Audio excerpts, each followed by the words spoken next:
Hello friends, welcome to new another one video. இந்த வீடியோவில் நம்ம எதை பற்றி பார்க்க போகிறோம், நம்ம ஏற்கனவே பார்த்தீங்கன்னா விண்டோஸ் 10லேயே விர்ச்சுவல் பாக்ஸில் இன்ஸ்டால் பண்ணிருப்போம்.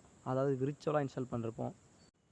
இப்போ இந்த வீடியோவில் என்ன பண்ண போகிறோன்னா, நம்ம நார்மலாக ஒரு சிஸ்டத்துக்கு OS போடக்குள்ள நமக்கு என்ன தேவைப்படுனா ஒரு பென்ட்ரைவ். ஏன்னா அது பூட் பண்ணி தான் நம்ம OS போட்டாகணும். அது எப்படி பூட் பண்ணுறது அப்படின்னு தான் நம்ம இந்த வீடியோவில் பார்க்க போகிறோம். இந்த பூட் பண்ணுறதுக்கு மொத்தம் 2 வழி இருக்குது. ஒன்று நார்மலாக CMD கமாண்ட் ப்ரோமோட் அப்படின்ற ஒரு சாஃப்ட்வேர் உள்ளது. சிஸ்டமில் டிஃபால்ட் விண்டோஸாக இருக்கும். அதை யூஸ் பண்ணி நம்ம பூட் பண்ணுறது. செகண்ட் ஆப்ஷன், நமக்கு ஒரு சாஃப்ட்வேர் இருக்குது, refusன்னு ஒரு சாஃப்ட்வேர் இருக்குது. refus அப்படின்னு சொல்லிக்கலாம். அந்த பேர் ப்ரொனன்சியேஷன் அப்படி தான் இருக்கும். அந்த சாஃப்ட்வேர் வச்சு பூட் பண்ணுறது. இப்போ நான் அந்த 2 மெத்தட் எப்படின்ட்டு சொல்ல போகிறேன். வாங்க வீடியோக்குள்ளார போகலாம்.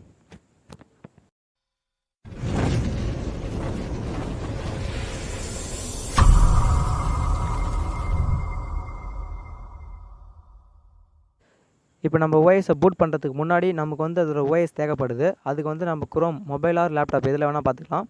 விண்டோஸ் OS டவுன்லோட் டைப் பண்ணால் போதும். டைப் பண்ணி என்டர் பண்ணுங்கள். நான் டைப் பண்ணுறேன். டைப் பண்ணி என்டர் பண்ணோடனே அவங்க அஃபிஷியல் பேஜே நமக்கு ஓப்பன் ஆகும். அதுலேயே நம்ம டவுன்லோட் பண்ணிக்கலாம்.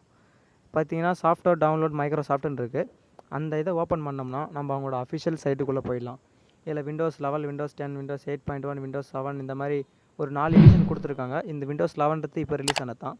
ஃபார் எக்ஸாம்பிள் நான் விண்டோஸ் 8.1 ஓப்பன் பண்ணிக்கிறேன். என்கிட்ட ஆல்ரெடி விண்டோஸ் 7 இருக்குது. அதை வச்சு தான் பூட் பண்ணி காமிக்க போகிறேன். விண்டோஸ் 8.1 ஓப்பன் பண்ணி கீழே ஸ்க்ரோல் பண்ணிங்கன்னா கீழே டவுன்லோடு, அதுக்கு முன்னாடி எடிஷன் இருக்கும். எடிஷன் செலக்ட் பண்ணணும். அதை கிளிக் பண்ணி விண்டோஸ் 8.1 அப்படி கிளிக் பண்ணிங்கன்னா போதும். அடுத்து கண்டினியூ கொடுத்தா அடுத்தது வரும். இதில் லாங்குவேஜ் செலக்ட் பண்ணணும். இன்டர்நேஷ்னல் இங்கிலீஷ் தான் நம்ம எப்பயுமே யூஸ் பண்ணுறது. அதான் ஸ்டாண்டர்ட். அதையே கொடுத்துருவோம். அதை கொடுத்து கண்டினியூ கொடுத்தோன்னா 32 பிட்டா 64 பிட்டா அப்படின்னு கேட்டிருக்கோம். இதில் கொஞ்சம் எந்த பெஸ்ட்டாக இருக்குன்னு பார்த்தீங்கன்னா 64 பிட் தான் பெஸ்ட்டாக இருக்கும். அதே டவுன்லோட் பண்ணுங்கள். ஸ்டோரேஜ் கம்மியாக இருக்குன்னு 32 பிட்டை யூஸ் பண்ணாதீங்க. 64 பிட் தான் பெஸ்ட். அதோட நான் டீட்டெயில்ஸ் நான் பேக்கில் ஃபியூச்சரில் வீடியோவில் நான் கண்டிப்பாக சொல்லுவேன். இப்போ நான் வந்து டவுன்லோட் பண்ண ஃபைல் நான் டெஸ்க்டாப்லேயே வச்சுருக்கேன். டெஸ்க்டாப் முன்னாலே வச்சுருக்கேன். உங்களுக்கு பார்த்தா தெரியும் ISO ஃபைலாக இருக்குது. இப்போ இதை தான் நம்ம பூட் பண்ண போகிறோம். ஃபஸ்ட்டு நம்ம வந்து பென்ட்ரைவ் இன்ஜெக்ட் பண்ணிக்கலாம். என்கிட்ட ஒரு மெமரி கார்டு போட்டு ஒரு அடாப்டரில் போட்டு வச்சுருக்கேன் மெமரி கார்டை. அதை என் லேப்டாப்பில் இன்ஜெக்ட் பண்ணிக்கிறேன். இன்ஜெக்ட் பண்ணோடனே என் ஃபைல் ஓப்பன் பண்ணுறேன். திஸ் கம்ப்யூட்டர் நான் போனால் என்னோடய மெமரி கார்டு அதில் காட்டியிருக்கும் பாருங்கள். அங்கே பார்த்தீங்கன்னா USB டிரைவ் அப்படின்னு ஒரு ஃபைல் இருக்குது. இதுதான் என்னோடய ப்ரைமரி பென் டிரைவ். அதை யூஸ் பண்ணிக்கிறேன். 16 GB, ஆனால் அதில் 14 GB தான் காமிக்கும். அது ஒரு சாஃப்ட்வேர் ஆப்டிமேஷனுக்காக. அதை பற்றி நான் பின்னாடி வீடியோ போடுறேன். இப்போ அதில் எந்த ஃபைலுமே இல்லை. உங்கள்கிட்ட இருந்துச்சுன்னா நீங்கள் ஃபார்மேட் பண்ணிடுங்க. எப்படியும் கிளியராக தான் போகுது. இப்போ போய்ட்டு சர்ச் பாரில் CMD அப்படின்னு டைப் பண்ணால் போதும். கமாண்ட் ப்ரோமோட் அப்படின்னு ஒரு பேஜ் இருக்கும். அதை ஓப்பன் பண்ணிக்கலாம்.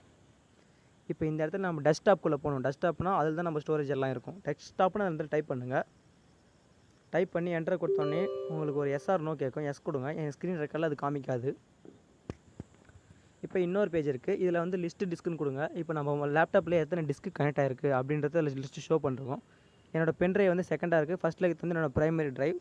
இப்போ செகண்டாக இருக்கிறது வந்து டிஸ்க் 1 இருக்குது. அதனால் செலக்ட் டிஸ்க் 1 கொடுத்து என்டர் பண்ணால் செலக்ட் ஆகிடும். நெக்ஸ்ட் இதில் நம்ம வந்து என்ன பண்ணணும்னா க்ளீன் பண்ணணும். அதுக்கு CLEAN அப்படின்னு அடிச்சிங்கன்னா அது உள்ளே இருக்கிற மால்வேர்ஸ் எல்லாம் க்ளீன் ஆகிடும். இப்போ இந்த இடத்துல நம்ம பார்ட்டிஷன் கிரியேட் பண்ணணும். பார்ட்டிஷன் வந்து OSோட பார்ட்டிஷன். நார்மல் ஸ்டோரேஜ் பார்ட்டிஷனால இது OSோட பார்ட்டிஷன். கிரியேட் பார்ட்டிஷன் ப்ரைமரி அப்படின்னு கொடுங்க. இந்த கமெண்ட்ஸ் எல்லாம் நான் கீழே டிஸ்கிரிப்ஷன் லைனாக 1 by 1 கொடுக்குறேன். நெக்ஸ்ட் பார்த்தீங்கன்னா நம்ம பார்ட்டிஷனை செலக்ட் பண்ணணும். டைப்ஸ் ஆஃப் பார்ட்டிஷன்ஸ் இருக்குது. இதில் நம்ம ஃபஸ்ட்டு பார்ட்டிஷன் தான் யூஸ் பண்ண போகிறோம். அதனால் செலக்ட் பார்ட்டிஷன் 1 கொடுத்து என்டர் பண்ணிட்டு அடுத்து இதுக்கு வந்துடும். இதில் வந்து நம்ம பார்ட்டிஷன் கிரியேட் பண்ணிட்டு அதை ஆக்டிவ் பண்ணணும். ஆக்டிவ் கொடுத்து என்டர் பண்ணிடலாம். இப்போ தான் மெயின் மேட்டரே இருக்குது. இப்போ நம்ம இதை ஃபார்மேட் பண்ணணும். ஃபார்மேட்னா எந்த ஃபார்மேட்டுக்கு மாற்ற போகிறோம் அப்படின்றது. ஃபார்மேட் ஸ்பேஸ் விட்டு கேப்ஸ் லாக் மாற்றி FS NTFSன்னு டைப் பண்ணுங்கள். இந்த NTFSன்றது தான் சாஃப்ட்வேரான மெயின் மாடல். அதை கொடுத்துட்டு ஒரு ஸ்பேஸ் கொடுத்து கேப்ஸ் லாக் ஆஃப் பண்ணிடுங்க. ஆஃப் பண்ணிட்டு குயிக்குன்னு கொடுங்க. இந்த குயிக்குன்றது வெரி இம்பார்ட்டன்ட். அந்த குயிக்கை மறந்துட்டிங்கன்னா பூட் ஆகிறது உங்களுக்கு 1/2 hour ஆகும். இப்போ பார்த்தீங்கன்னா எனக்கு 0% கம்ப்ளீட்னு வருது. என்ட்ரு கொடுத்தோடனே இது ஒரு 10 செகண்ட்லேயே பார்த்தீங்கன்னா எனக்கு வந்து 100% வந்துடும்.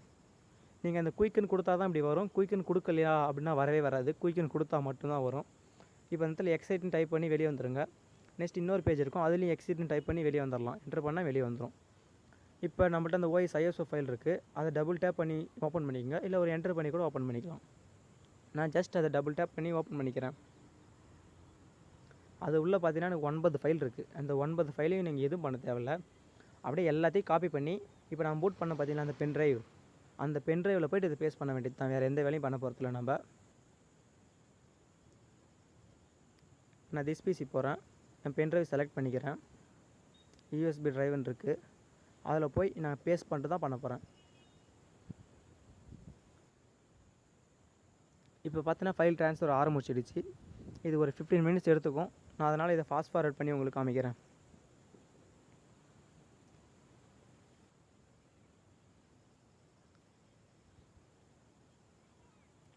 இப்போ பார்த்தீங்கன்னா 99% எனக்கு கம்ப்ளீட் ஆகி முடிஞ்சிடுச்சு. 99%லேருந்து இது லாஸ்ட்டு 1% மட்டுமே உங்களுக்கு எப்படி 1 மினிட்ஸ் தான் ஆகும். அந்த லாஸ்ட் செகண்ட் மட்டும் மணி நேரம் ஆகுது அப்படின்னு கேன்சல் பண்ணுறாதீங்க. 1 மினிட் கடைசி 99% வந்து 1 மினிட் 2 மினிட்டாக தான் எடுக்கும். அதனால் நான் அதை மட்டும் ஸ்கிப் பண்ணல, அப்படியே ஃபுல்லாக காமிக்கிறேன்.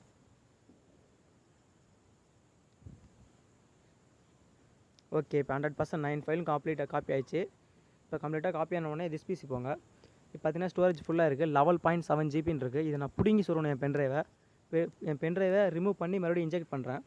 பார்த்தீங்கன்னா அதோட ஸ்டைலே மாறிடுச்சு. ஆனால் ஸ்டோரேஜ் பார்த்தீங்கன்னா 11.7 ஜிபி தான் இருக்குதுன்னு காட்டுது. இதுலேருந்தே நீங்கள் தெரிஞ்சுக்கலாம் நான் அதே பென்ட்ரைவ் தான் யூஸ் பண்ணியிருக்கானு.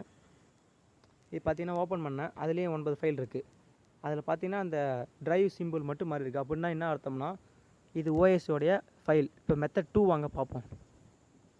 மெத்தட் 2க்கு வந்து ரூஃபஸ் சாஃப்ட்வேர் வேணும், refus அப்படின்னு போயிட்டு மொபைல் ஆர் லேப்டாப் எதில் வேணால் டைப் பண்ணுங்கள். ஆனால் லேப்டாப்பில் அந்த சாஃப்ட்வேர் இருக்கணும். டைப் பண்ணி ஒரு என்டர் பண்ணிங்கன்னா ஃபஸ்ட்லேயே உங்களுக்கு இருக்கும் refus create bootable pendrive அப்படின்னு இருக்கும். அதை ஜஸ்ட் ஓப்பன் பண்ணிக்கலாம். ஓப்பன் ஆகிடுச்சு. இப்போ அதோட சிம்பிள் காமிக்குது. நீங்கள் ஜஸ்ட் கீழே கொஞ்சம் ஸ்க்ரோல் பண்ணோம்னா அதோட டவுன்லோட்னு ஒரு ஆப்ஷன் இருக்கும். இப்போ இந்த இடத்துல பார்த்தீங்கன்னா உங்களோட வெர்ஷன்ஸ் இருக்குது, அப்புறம் டவுன்லோட் அப்படின்னு ஒரு சிம்பிள் இருக்குது.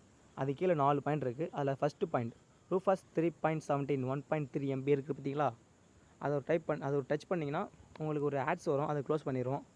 இப்போ லோட் ஆகி உங்களுக்கு டவுன்லோட் ஆக ஆரம்பிக்கும். எனக்கு பார்த்தீங்கன்னா ஃபைல் லொக்கேஷன் கேட்குது, எங்கே டவுன்லோட் பண்ணுறது அப்படின்னு. நான் டவுன்லோட்ஸில் டவுன்லோட் பண்ணிக்கிறேன். ஓகே, இப்போ எனக்கு டவுன்லோட் ஆக ஆரம்பிச்சிச்சு. ஆக்சுவலாக பார்த்தீங்கன்னா டவுன்லோட் ஆகி முடிஞ்சிடுச்சு. 1 MB டக்குன்னு ஆகிடுச்சு போட்ட உடனே. அதை நான் ஓப்பன் பண்ணி ஃபைல் லொக்கேஷன் போய்க்கிறேன். நான் ஃபைல் லொக்கேஷன் வந்துட்டேன். இப்போ இது பார்த்தீங்கன்னா refus 3.17 அப்படின்னு ஒரு வெர்ஷன் அதில் காமிக்குது. உங்களுக்கு தெரியுன்றதுக்காக நான் என் வியூ போய் என்னோடய வியூ வந்து லார்ஜ் ஐக்கானை வச்சு காட்டுறேன் பாருங்கள்.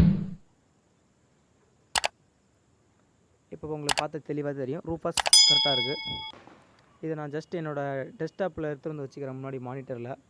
இப்போ ரூஃபஸும் பக்கத்துலேயே ஓஎஸும் பக்கத்தில் வச்சுருக்கேன். அப்போ தான் உங்களுக்கு ஐடென்டிஃபையாக இருக்கும்னு. அதை ஓப்பன் பண்ணிக்கலாம் ரன் அட்மிஷன் கொடுத்து. இங்கேயும் உங்களுக்கு எஸ்ஆர் நோ கேட்கும், ஆனால் எனக்கு அது ஸ்க்ரீன் ரெக்கார்டு ஆகலை. உங்களுக்கு கேட்கும், எஸ் கொடுத்துருங்க. இப்போ இந்த மாதிரி தான் வரும். ஃபஸ்ட்டு வந்து டிரைவர் செலக்ட் பண்ணணும், அப்புறம் ஐஎஸ்ஓ ஃபைலாக செலக்ட் பண்ணணும், அப்புறம் பார்த்தீங்கன்னா உங்களோட ஃபைல் லொக்கேஷன் செலக்ட் பண்ணணும். வேறு ஒன்றும் இல்லை. நீங்கள் ஜஸ்ட் செலக்ட் கொடுத்துட்டு உங்களோட ஓஎஸ் எங்கே இருக்குது, எந்த டிஸ்பிசியில் எந்த வந்து டெஸ்க்டாப்லேயே இருக்குது. நீங்கள் டிஸ்பிசியில் வச்சுருந்தீங்கன்னா டிஸ்பிசி போங்க, இந்த டெஸ்க்டாப்லேயே இருக்குது அப்படின்றனால நான் டெஸ்க்டாப் ஓப்பன் பண்ணிக்கிறேன். டெஸ்க்டாப்பில் விண்டோஸ் 7 இருக்குது, அதை ஓப்பன் பண்ணுங்கள். அது கிளிக் பண்ணி கீழே ஓப்பன் இருக்கும், அதை கொடுத்தா போதும். கொடுத்தா ஆட்டோமேட்டிக்காக எல்லாம் அதை ஃபில் பண்ணிக்கும். நீங்கள் கீழே ஸ்டார்ட் அப்படின்னு ஒரு பட்டன் இருக்கும், அந்த ஸ்டாப் பட்டனை ஒரு டேப் பண்ணால் மட்டும் போதும், அதுவே கம்ப்ளீட்டாக பார்ட்டிஷன் க்ரியேட் பண்ணிக்கும். அதுக்கப்புறம் ஒரு பர்மிஷன் கேட்கும், எஸ் கொடுத்துருங்க. எஸ்ஆர் ஓகே. இப்போ பார்த்தீங்கன்னா இதுலேயும் ஒரு பார்ட்டிஷன் க்ரியேட் ஆகுது, நீங்கள் முன்னாடியே பார்த்துருக்கலாம். நம்ம கமெண்டில் பண்ணோம், இப்போ நம்ம சாஃப்ட்வேர் வழியாக பண்ணுறோம். இதில் எது பெஸ்ட்டுன்னு கேட்டிங்கன்னா சாஃப்ட்வேர் உங்களுக்கு பெஸ்ட்டாக இருக்கும் ஃபஸ்ட்டு வரீங்கன்னா. ஆனால் அதுவும் கற்று வச்சிங்க, ஒரு ஜென்ரல் நாலேஜாக இருக்கும். இப்போ இது கம்ப்ளீட் ஆகி முடிக்கிறதுக்கு கண்டிப்பாக ஒரு 20 மினிட்ஸாக தான் ஆகும். ஏன்னா என் சிஸ்டத்தோட பென்ட்ரைவ் நான் போட்டிருக்க பென்ட்ரைவ் வந்து ஸ்லோ பென்ட்ரைவ், கிளாஸ் 3 பென்ட்ரைவ். நீங்கள் கிளாஸ் 10 பென்ட்ரைவ்ஸ்லாம் வச்சுருந்தீங்கன்னா உங்களுக்கு ரொம்ப நல்லா ஸ்பீடாக ஓப்பன் ஆகிடும். அதனால் நான் ஃபாஸ்ட் ஃபார்வர்ட் பண்ணிட்டேன். எனக்கு பார்த்தீங்கன்னா 98% வந்துடுச்சு நான் ஃபாஸ்ட் ஃபார்வர்ட் பண்ணதுனால. நான் ஃபாஸ்ட் ஃபார்வர்ட் பண்ணலைன்னா 20 மினிட்ஸ் ஆகிருக்கும். இப்போ நான் என்னோடய டைமிங் வந்து 25 மினிட்ஸ் ஆச்சு எனக்கு. ஓல்டு லேப்டாப், கவர்மெண்ட் லேப்டாப், அது நம்ம பழைய மெமரி கார்டு கிளாஸ் 3, அதனால தான் அவ்வளோ ஸ்லோவாக இருந்திருக்கு. இப்போ பார்த்தீங்கன்னா நமக்கு முடிய போது ஃபைனல் ஸ்டேஜுக்கு வந்துடுச்சு. ஓகே, இப்போ பார்த்தீங்கன்னா ஃபைனல் ஸ்டேஜ் வந்துடுச்சு. இப்போ ரெடின்னு கேட்குது, அப்போது க்ளோஸ் பண்ணிடுவோம். இப்போ நீங்கள் உங்கள் பென்ட்ரைவ் முன்ன பண்ண மாதிரியே தான், பென்ட்ரைவ் போனீங்கன்னா பிடிங்கி சொல்லுவாங்க. உங்கள் பென்ட்ரைவை நம்ம ரிமூவ் பண்ணி மறுபடியும் இன்ஜெக்ட் பண்ணிங்கன்னா உங்களோட அந்த பென்ட்ரைவ் வந்து அந்த லொக்கேஷன் மாறுறதை நீங்களே பார்த்துருக்கலாம். அப்படின்னா பார்த்தீங்கன்னா அதோட ஸ்டோரேஜ் மாறி இருக்குன்னு அர்த்தம். இப்போ எனக்கு காட்டுது யூஎஸ்பி ட்ரைவ், அது உள்ள அந்த ஃபோல்டரும் இருக்குது. இப்போ நான் அந்த பென்ட்ரைவை ரிமூவ் பண்ணி இன்ஜெக்ட் பண்ணுறேன். இப்போ ரிமூவ் பண்ணிட்டேன், அகைன் இன்ஜெக்ட் பண்ணுறேன். இப்போ பார்த்தீங்கன்னா அது டிசைன் மாதிரி இருக்குது. அது இல்லாமல் அது ஃபோல்டரே ஒன்று ஓப்பன் ஆகி காட்டுருக்கு பாருங்கள். 9 ஃபைல் அதில் இருக்குது. அதோட பார்ட்டிஷன் ஸ்டைல் ஐகான் ஸ்டைல் மாதிரி இருக்குது. அப்படின்னா என்ன அர்த்தம்னா இந்த இடத்துல ஓஎஸ் ஃபைல் அதில் பூட் ஆகிருக்கு அப்படின்னு தான் அர்த்தம். சரி ஓகே, இது 2 மெத்தடில் எந்த மெத்தட் நல்லாயிருக்கும் அப்படின்னு கேட்டிங்கன்னா, நீங்கள் இப்போ தான் சிஸ்டம் யூஸ் பண்ணுறீங்க, ஃபஸ்ட் டைம் ஓஎஸ் போட்டு ட்ரை பண்ணுறேன் அப்படின்னீங்கன்னா refus சாஃப்ட்வேர் வச்சு பண்ணுறது உங்களுக்கு பெஸ்ட். ஏன்னா நீங்கள் கமெண்ட் மாற்றி கொடுத்தீங்கன்னா கரெக்டாக பென்ட்ரைவ் கரெக்ட் ஆகிறதுக்கு வாய்ப்பு இருக்குது. கரெக்ட் ஆகாது. மறுபடியும் நான் பண்ண மெத்தடை ஃபஸ்ட்லேருந்து பண்ணிங்கன்னா சரியாயிடும். கரெக்ட் ஆகிறதுக்கு வாய்ப்பு இல்லை. ஆனால் நீங்கள் பயந்துருவீங்க, பேனிக் ஆகிடுவீங்க யாராவது. அதனால் அந்த மெத்தட் உங்களுக்கு வேணாம். நீங்கள் அழகாக அந்த refus சாஃப்ட்வேர் வச்சு நீங்கள் பண்ணிக்கலாம். அது உங்களுக்கு ரொம்பவே நல்லாயிருக்கும். சரி ஓகே, இப்போ நம்ம வீடியோவோட லாஸ்ட்டுக்கு வந்துவிட்டோம். இந்த வீடியோ உங்களுக்கு பிடிச்சிருந்தா ஒரு லைக் பண்ணுறேங்க. சப்ஸ்கிரைப் பண்ணிட்டு பெல் பட்டன் அழுத்தி ஆல் கொடுத்துருங்க. இன்னும் ஒரு நல்ல வீடியோ சந்திப்போம். தேங்க்ஸ் ஃபார் வாட்சிங்.